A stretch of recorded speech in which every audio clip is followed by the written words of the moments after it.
Until Dawn, here's my spoiler-free review. It's been quite some time since I've gotten that nice feel of terror from a horror movie. Glad to say, Until Dawn brought that back for me. Now when talking about this movie, I'd like to consider it from two sides of the coin here. As a casual viewer, and as a fan. I don't consider myself a big fan of the Until Dawn franchise, but I have played through the games, so I know this isn't how things are supposed to go. I'll start talking through the eyes of a casual viewer. As a casual viewer, I'd say the uniqueness of this movie is the greatest selling point.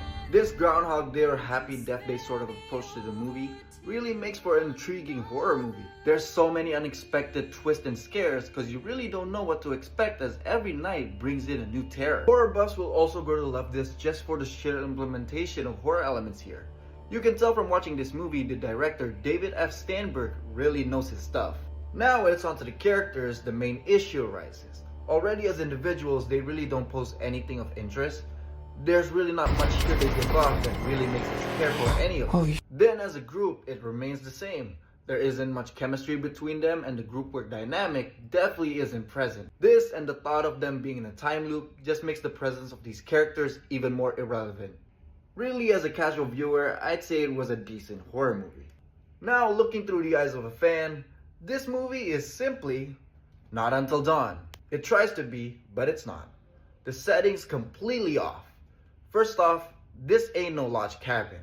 And secondly, this isn't even the right season. This is in a different timeline, that's the different people, but changing up the settings shouldn't be the way to go. And for a movie that says it wants to connect to the games, there really isn't much going on here.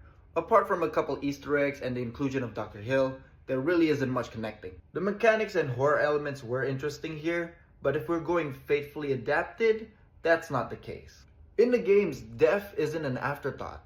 There's no do-overs or redos. It's just simply you die, the story continues. Really, a single character's death changes the whole story. Here though in the film, that's not the case. Everyone gets second chances. Now admittedly, replicating this butterfly effect is pretty hard, so changing it up was probably necessary. But for the characters, I'd argue they should have kept the old ones, because these new people, they don't work out. In all, I'd say the Until Dawn movie was a good horror movie, but not a faithful adaptation. Here's my score.